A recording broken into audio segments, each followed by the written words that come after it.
नमस्कार। मैं डॉक्टर हेमा जाजू स्त्रीरोग विशेषज्ञ हूँ और गत 32 ईयर्स से इस फील्ड में कार्यरत हूँ। आज हम बात करेंगे गर्भ संस्कार के बारे में। यूँ तो गर्भ संस्कार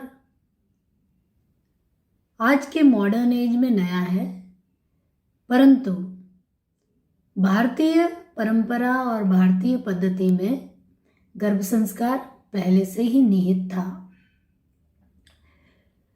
गर्भ संस्कार के मैं 3 वीडियो बनाना चाहती हूँ। पहले वीडियो में गर्भ संस्कार क्या है और क्या वाकई में गर्भवती महिला के गर्भ में पल रहे शिशु को हम गर्भ संस्कार दे सकते हैं, इसके बारे में बात करेंगे।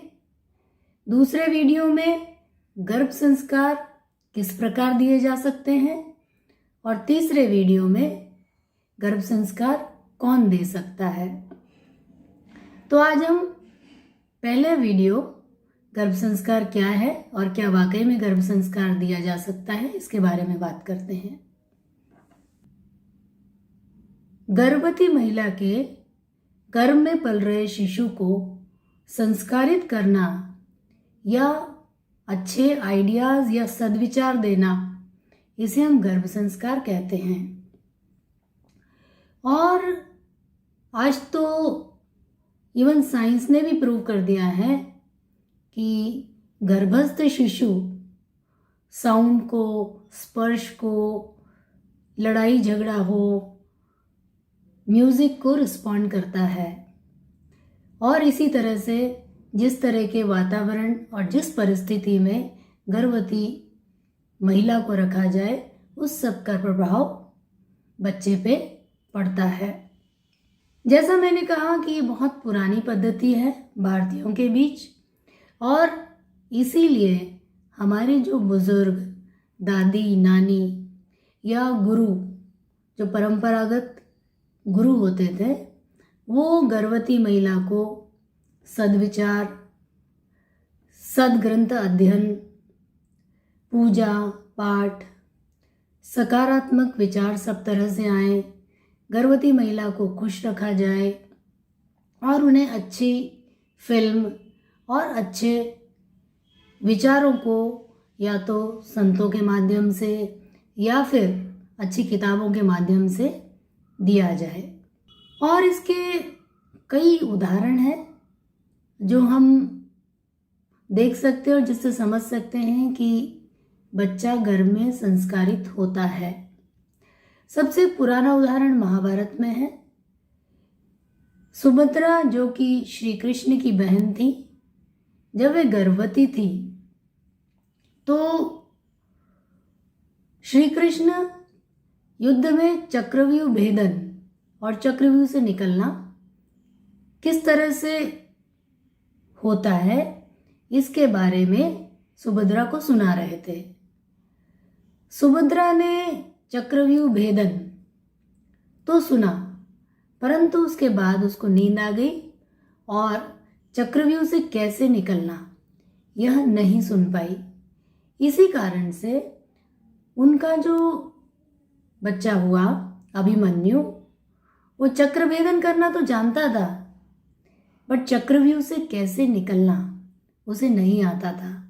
इसीलिए जब युद्ध हुआ तो चक्रव्यूह भेदन तो कर पाया, बट उससे निकल नहीं पाया और मारा गया। दूसरा उदाहरण है शिवाजी की माता। वे चाहती थी कि मेरा जो भी बच्चा हो वो देशभक्त हो, महान हो, और इसीलिए जब वे गर्भवती थी उस समय वे सद्ग्रंथ पाठ, देशभक्तों की जीवनियाँ और अच्छे भजन, ये सब सुना करती थी। और उसका नतीजा देखिए, शिवाजी जो कितने महान हुए हैं, पैदा हुए। और आज के जो युग है उसमें आपने जाकिर हुसैन, जो कि बहुत ही अच्छे तबला वादक हैं, उनके बारे में तो सुना ही होगा। उनके पिता राखतुल्लाह, वे भी बहुत अच्छे तबला वादक थे और जब उनकी पत्नी गर्भवती थी, मतलब जाकिर हुसैन जब उनके गर्भ में थे, उस समय उनके पिता गर्भवती महिला, जो उनकी पत्नी थी गर्भवती, जाकिर हुसैन के पिता राकतुल्ला, वो भी बहुत अच्छे तबला वादक थे। और जब उनकी पत्नी गर्भवती थी, उस समय वे उनके पेट पर तबले की ताल दिया करते थे। और ऐसा मानते हैं कि इसी कारण से जाकिर हुसैन इतने अच्छे तबला वादक हुए। तो इन सब चीज़ों से हमें ये समझ में तो आता है कि हम अपने बच्चे को गर्भ में ही संस्कारित कर सकते हैं। गर्भ संस्कार में कुछ बातें समाहित रहती हैं, जैसे गर्भधारण के पहले दंपत्ति अपने आप को शारीरिक, मानसिक और आर्थिक रूप से अपने होने वाले बच्चे के लिए तैयार करें। और गर्भ संस्कार ये मानता है कि यदि आप गर्भ संस्कार अपने बच्चे को देते हैं तो आप जैसा बच्चा चाहते हैं, जैसे प्रत्येक पेरेंट चाहता है कि मेरा बच्चा बहुत शौर्यवान, वीर्यवान, सद्गुण संपन्न, लविंग, अफेक्शनेट हो, तो ऐसा किया जा सकता है।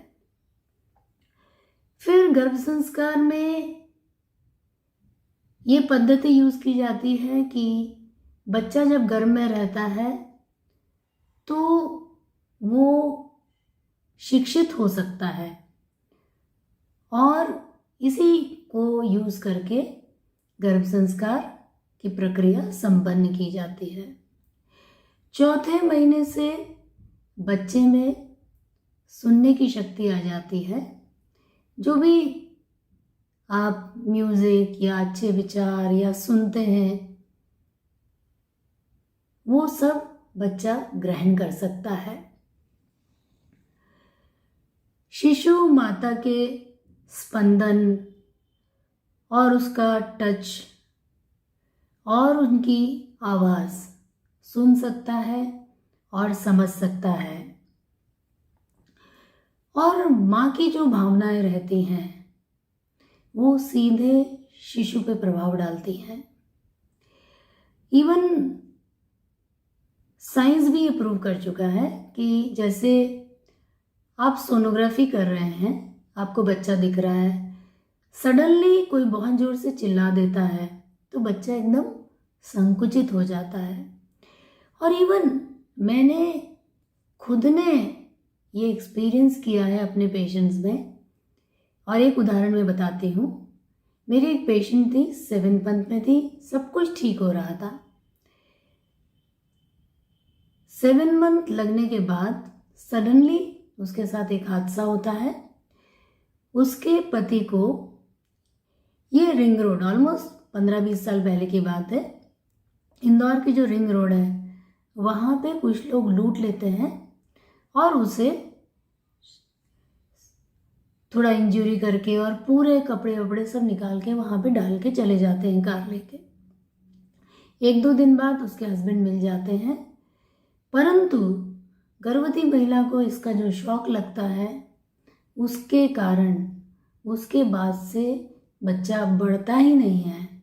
और उसका जो वज़न था 7 मंथ में 1.7 kg का, उससे इवन वो 100 ग्राम भी नहीं लेता है, बढ़ा पाता है।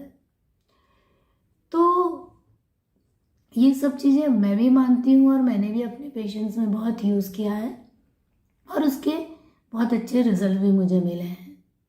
Thank you.